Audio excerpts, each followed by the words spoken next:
Meanwhile, we are just hours away from the final face-off between President Trump and Democratic nominee Joe Biden.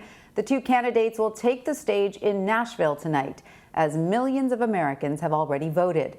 President Trump has continued on the campaign trail, holding a rally in North Carolina last night, but former Vice President Joe Biden elected to prepare for the debate, so instead, his former boss hit the stage. Former President Barack Obama was in Philadelphia, where he offered a strong rebuke of his successor. I explained that I never thought Donald Trump would embrace my vision or continue my policies, but I did hope, for the sake of the country, that he might show some interest in taking the job seriously. But it hasn't happened. He hasn't shown any interest in doing the work or helping anybody but himself and his friends, or treating the presidency like a reality show that he can use to get attention. CBS News White House correspondent Paula Reed is following all of this. That pandemic is rounding the corner. They hate it when I say it. President Trump downplayed the threat of COVID-19 to thousands of supporters packed together in North Carolina last night. All you hear is COVID, COVID, COVID, COVID, COVID, COVID, COVID, COVID, COVID, COVID, COVID. That's all they put on because they want to scare the hell out of everyone. But more than 220,000 people in the U.S. have died from the virus, and the country is seeing nearly 60,000 new cases a day. Still, the president boasted about what he has accomplished. We have done so many things. I could go on all night about the things we've done. Earlier, Mr. Trump's predecessor offered a blistering attack on the COVID response. This idea that somehow this White House has done anything but completely screw this up is just not true. In his first in-person campaign event of the 2020 election, former President Barack Obama asked voters packed into more than 200 cars at a drive-in rally to reflect on how their lives have changed since he left office. I'll tell you one thing, 4 years ago, you'd be tailgating here at the Link instead of watching a speech from your cars. He pulled no punches and tore into President Trump for reportedly having a secret Chinese bank account. Can you imagine if I had had a secret Chinese bank account when I was running for re-election? You think Fox News might have been a little concerned about that? They would have called me Beijing Barry. A recent poll shows Biden's double-digit lead in Pennsylvania has fallen to 8 points. And Mr. Obama made this plea in a state that swung red by just 44,000 votes in 2016. The fact that we don't get 100% of what we want right away is not a good reason not to vote. It means we've got to vote and then get some change and then vote some more and then get some more change and then keep on voting until we get it right. Paula Reed, CBS News, the White House. And for more on this, I want to bring in CBSN political reporter Caitlin Huey-Burns. She is in Nashville ahead of tonight's debate. Hi, Caitlin.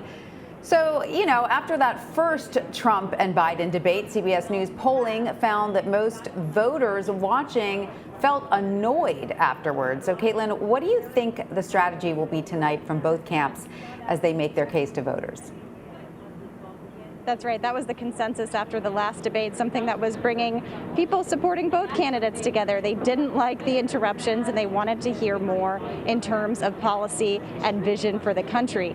We know also after that first debate that even allies and supporters of the president didn't like how much he interrupted former Vice President Joe Biden, because they believe, the Trump campaign believes, that the more that they can let Biden talk, that opens him up to creating some stumbles or some self-inflicted wounds.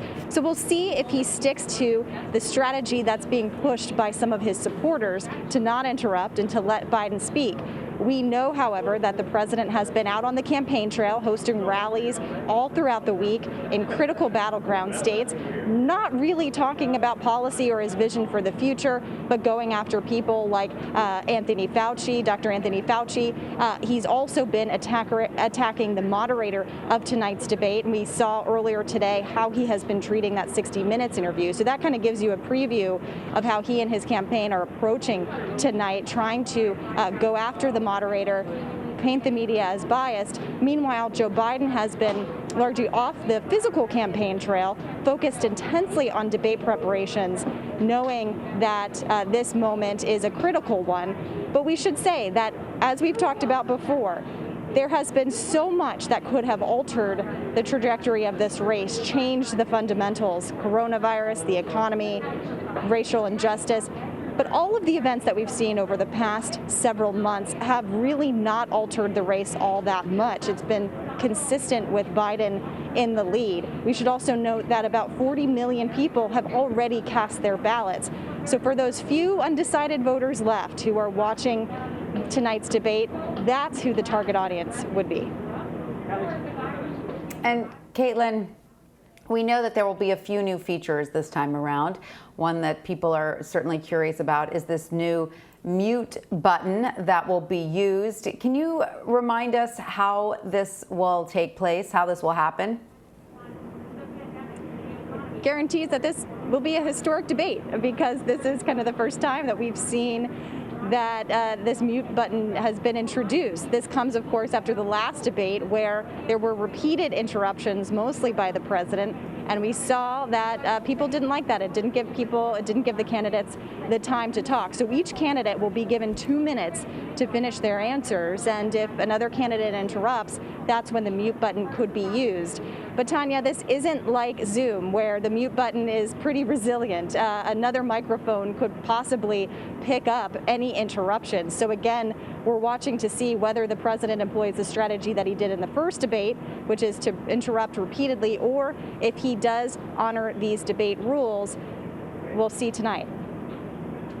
That's right. All right. So, you know, Caitlin, last night we learned from top intelligence officials that Iran and Russia have taken actions to compromise the U.S. election. Can we expect this to come up tonight?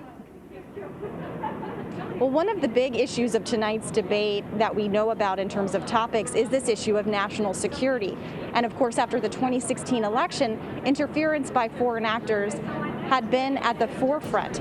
It's been interesting during this campaign. We've been talking and reporting a lot about how people are voting differently than before because of the pandemic. More people are voting by mail and absentee as an option to voting in person, or a way to feel safer instead of voting in person. And so a lot of focus has been on how to, the mechanics of casting your ballot. But we should note that foreign interference is still very much a big issue here. And so we'll see if how it comes up tonight. The Biden campaign earlier, as part of the campaign, has been trying to warn about this kind of interference. We haven't seen much from the president in terms of this proactive policy. So that's one of the big questions tonight is how, now that we know this information, what would you do about it as president? And Caitlin, just days after the last presidential debate, President Trump tested positive for coronavirus. So are there any added precautions in place for the coronavirus this time around? I mean, we know that a whole debate was skipped, because of the repercussions of his diagnosis. So are there any new, precautions that we should know about this time around? That's right. For this debate, coronavirus is quite literally front and center, not only as an issue, but because of everything that you just described. The president says that he is going to be tested before coming in tonight. We know that any audience member is going to have their temperatures checked. They're going to have to wear masks. In order to cover this debate, we had to test negative for COVID. That's why I'm wearing this wristband here to show that we have tested negative, and audience members will have had to test negative to be able to be in that debate tonight. All right. Well, Caitlin Huey-Burns, thank you so much.